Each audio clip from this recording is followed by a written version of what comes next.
ॾिसो बंद के पहले रूणनि खे बंदि करण जे लाइ हिन वक़्तु ही बोरियूं आंदियूं वयूं आहिनि। कहिड़ी जाइ टुटो आहे? कहिड़ी जाइ तां? नओं बंदि टुटी पियो आहे। PS फीडर कंदकोट कशमोर ते हिकु दफ़ो ॿीहर मौजूदु आहियां जिते नए बंद खे रूण लॻा आहिनि। अॼु सुबुह साथियो हक़ मौजूदु नमस्ते सलाम। मां हिकु दफ़ो वरी BS फीडर जे हिन बंद ते मौजूदु आहियां।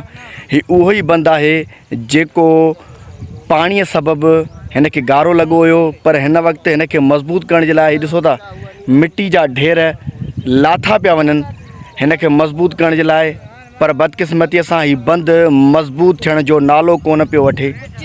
छो त हिन खे पिचिंग न कई वई आहे, हिन खे पथरनि सां पको न कयो वियो आहे।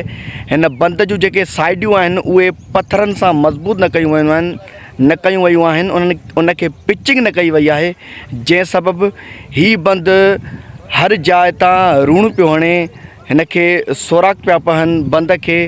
ऐं अवां ॻोठाणनि जूं ॻाल्हियूं बि ॿुधियूं, हितां जेके रवासी आहिनि ॻोठाणा आहिनि बर पासे वारा, उहे इहो ई चई रहिया आहिनि त हिन खे पिचिंग न करण सबबु ही बंदि जेको नओं ॿधो अथऊं, जंहिंखे हिन वक़्तु अञा ताईं मुकमल बि न थियो आहे, मज़बूत बि न थियो आहे, उहो कुझु जाइनि तां रूण हणे थो, टुटे थो।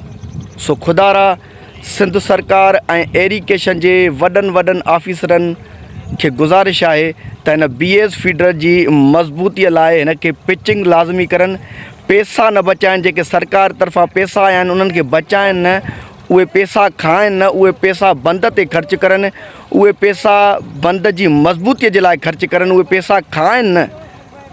हिन ॻोठाणनि ते ॾिसो, हिननि ॻोठाणनि जे घरनि खे ॾिसो, हिननि ॻोठाणनि जी ज़रे ज़मीननि खे ॾिसो। ईअं न कयो। शहरनि खे ॾिसो, शहर ॿोॾनि था, तव्हांजी करप्शन जे करे शहर ॿोॾनि था। सो खुदारा एरीगेशन वारा माल जे कढ न वञो, हिन बंद खे मज़बूत करण जे लाइ हिन जी पिचिंग कयो, ॿिन्ही पासनि खां मिटी हिन खे सुठे तरीक़े सां भरियो।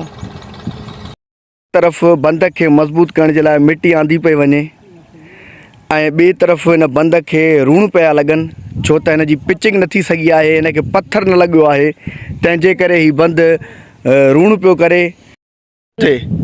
हुन पासे खंड वरी ॿधम वरी हिन पासे टुटी पियो, हुन पासे ॾे हयूं त वरी हिन पासे टुटी थो पए। माना मज़बूत नथो बीहे बंदि, मज़बूत न थियो, पैकेज न अथसि, बहतर न अथसि, खो हुजे न अथसि। अच्छा, थोरो मिटी हिकु टिप हारे विया आहिनि त ऑफिसर काथे बि न आहे। न ऑफिसर काथे बि।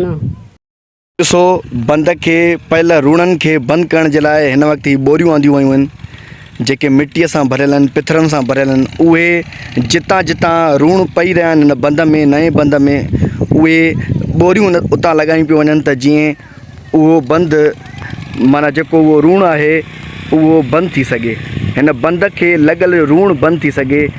इन जे करे ही ॾिसो ही बोरियूं हाणे आख़िरी बोरियुनि जो सहारो पियो वरितो वञे, पर एरीगेशन वारा ऐं सिंध सरकार हिन बंद खे मज़बूत करण जे लाइ पिचिंग ऐं साइड खां पथर हणण जे लाइ तयारु न आहे।